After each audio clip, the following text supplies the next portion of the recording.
Sejam muito bem-vindos a mais um episódio do PSCcast. Shirley, conta pra gente, pros nossos seguidores, quem que tá aqui hoje pra falar com a gente sobre letramento racial? Nayara, a gente tá muito bem acompanhado hoje. A gente tá recebendo aqui a doutora Paula Eugênio, que é advogada, delegada da Caixa Assistência de Advogados em Varginha, advogada familiarista e civilista. E temos também a professora Natália Amanda, que é diretora da Escola Municipal e também é agente local do PNERC. Para começar, explica pra gente, Natália, o que é PNERC?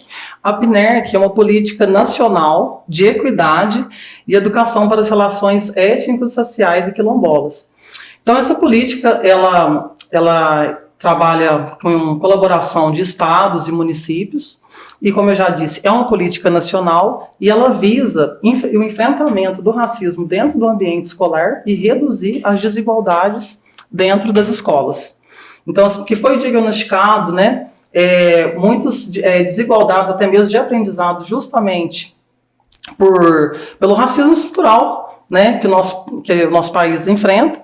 E foi criada essa política porque viu o distanciamento entre a criação da Lei 10.639, depois modificada pela 11.645, e a implementação dela de fato nas escolas. Perfeito, Natália. Sejam muito bem-vindas. Obrigada. Meninas, para começar, conta pra gente o que é o letramento racial e por que esse tema é tão importante para a transformação social no país. Você começa? Eu acho que é uma forma, uma visão até mesmo de orientação e conhecimento, até mesmo para romper barreiras estruturais, né, que a gente tem um racismo estrutural, principalmente no nosso país. Então, é uma nova formação, né, ela é continuada, então, formas de identificação e combate ao racismo que acontece na nossa sociedade. Realmente, acho que é uma forma, primeiro, aprender, né, de onde viemos, né, a história afro-brasileira, que a gente precisa realmente ter um estudo maior. Depois você começa a compreender sobre o assunto, e aí você vê também certos termos que são utilizados, certas situações que a gente passa, para depois a gente conseguir chegar à parte de realmente combater o racismo, mas no dia a dia, aquelas microtarefas que realmente Sim. passam, né? Então, ele é bem amplo, a gente passa por essas 3 etapas, né? E quando você fala de a questão histórica, por exemplo, eu mesmo, não sei vocês, eu aprendi, os escravos, né? Não foram povos que foram escravizados. Exato. Então já tinha um conhecimento prévio, né? Então os escravos, os povos escravizados, né? Que foram trazidos para o Brasil para trabalhar com o minério, eles já tinham um conhecimento prévio em determinada região da África. E os que vieram para trabalhar em lavouras também já tinham esse conhecimento. E quando chega, né, aqui no Brasil, não por portugueses, europeus ou colonizadores, mas por traficantes, né, porque os livros não colocam esse devido adjetivo. Esse devido adjetivo, o conhecimento é desprezado. Não só o conhecimento, mas a questão também religiosa, né, e a gente vê reflexo disso hoje em dia, até mesmo nas nossas escolas. Então, assim, se um aluno ele chega com um terço, porque ele tá bem que isso, é tranquilo, é a religião dele, mas se ele chega com um guia, né? Então, assim, não é valorizada a religiosidade, a cultura, os conhecimentos. Então, realmente é isso que a gente pensa, que a gente tem que combater, muitas vezes, esse racismo que ele é velado, porque o racismo ele existe, ele é real, ele não é genético, ele é estético, né? Então, assim, o que acontece? A forma de combater, muitas vezes, o implícito e o explícito. E muitas vezes ele vem implicitamente em brincadeiras, ele vem através do racismo recreativo. É interessante esse contexto inicial que vocês deram, que puxa aí uma questão relevante, que é como a história nos é contada.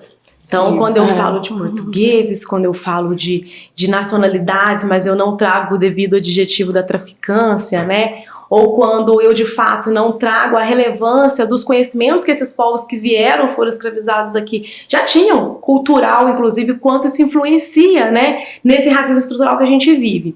E aí, eu gostaria de saber de vocês, como que o letramento racial ele é promovido no cenário do mundo jurídico, no mundo do direito e no cenário da educação, nas escolas?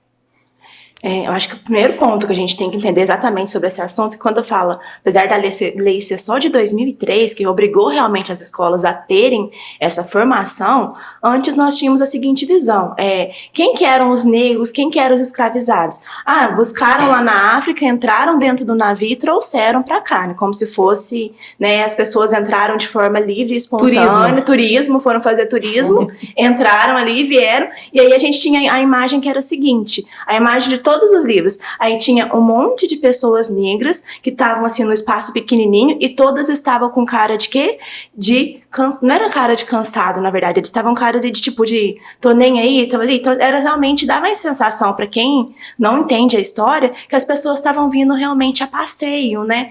Eram pessoas preguiçosas que estavam ociosas e vieram para cá. E anula realmente a história. Então a gente tem, por exemplo, quando a gente fala do protocolo de julgamento com perspectiva racial, ele é de novembro de 2024. Exato. Então é extremamente recente. E é outro ponto que a gente sempre debate também, que é o seguinte, a gente vê esse tipo de políticas somente no mês de novembro. O resto do ano a gente não trata abertamente sobre esse assunto, né? Seja nas escolas, provavelmente a busca acaba sendo maior e a gente precisa realmente dessa valorização da cultura, de entender de onde viemos, até para que termos, né, que ocorre no dia a dia. Eu falo que o grande marco para mim realmente, quando a gente fala de terminologia, foi a questão do criado mudo. Exato. Né? Que eu falo que para mim é assim, acho que foi o principal que fez a gente me fez prestar mais atenção em certos termos, porque o criado mudo é uma mesa. Então, existe até um estudo, pelo nosso racismo estrutural, que existe uma diferenciação de crianças no CMEI sendo tratadas pela cor da pele. E não só historicamente, mas também religiosamente, quando a gente vai voltar lá na história do filho de Noé, né? Então, o que acontece? Cã, ele é filho de Noé, e existe uma tela que chama Redenção de Cã. E nessa tela, se vocês quiserem pesquisar aí a imagem, ela mostra uma senhora negra agradecendo, né, a Deus, como se ela estivesse louvando, o que aparenta a filha dela de pele parda, né, um cara branco com um sorriso meio maroto, assim, tal, meio tranquilo, e uma criança branca. Ou seja, aquela criança ela alcançou a redenção porque embranqueceu a cor da sua pele. E aí, quando a gente volta, quem foi Cã na história da Bíblia? Essa imagem. Isso, essa imagem. O filho de Noé. E por que Consegue dar zoom aqui pra gente mostrar? E por que isso remete?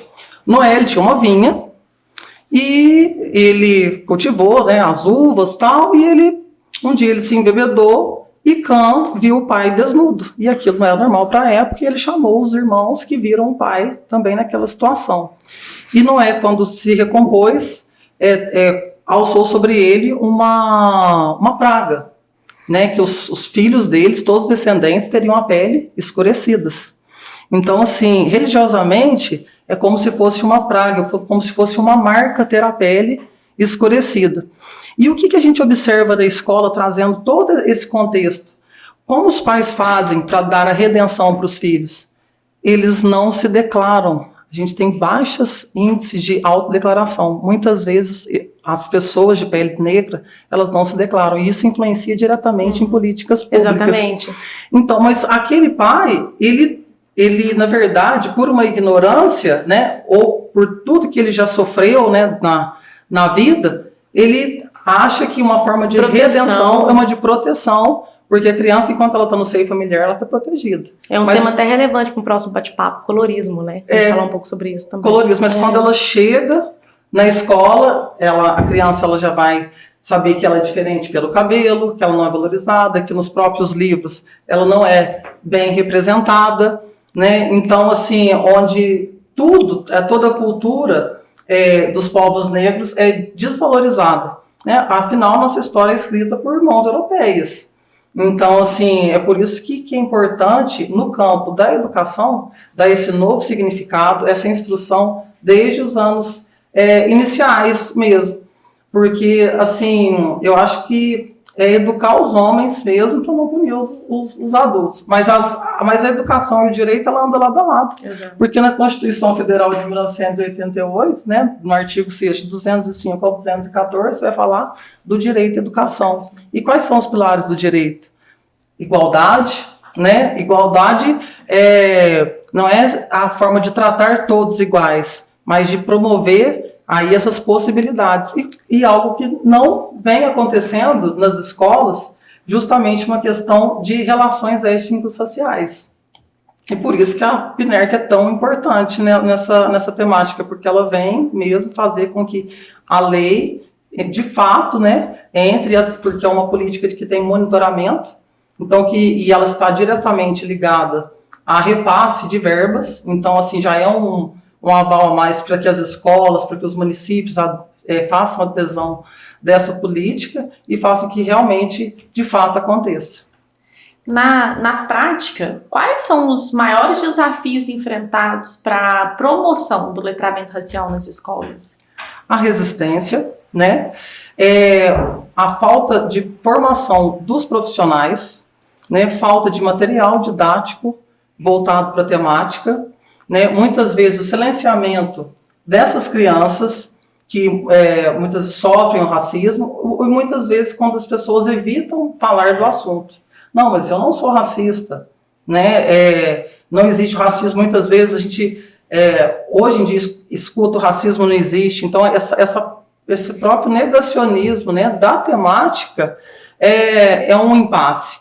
Mas hoje, uma das principais dificuldades mesmo é a falta de formação, a falta de material, e essa política ela trabalha justamente, ela ofertou de 2024 a 2025 mais de 250 cursos gratuitos de formação para profissionais, justamente para mudar esse cenário. E tem uma estatística como foi a adesão? Você fala... A esses cursos, os profissionais aderiram, eles participaram? Está sendo feito monitoramento. Nacionalmente, primeiro houve um questionário respondido por todos os gestores e todo o Brasil respondeu, todas as secretarias estaduais responderam esse questionário para saber os índices da ERER, né?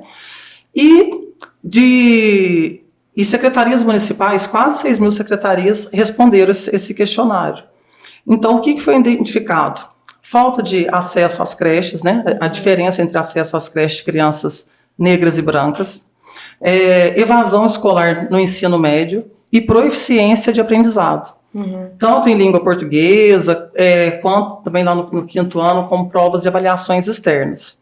Então, esse questionário ele foi reunido e daí foi a criação dessa política.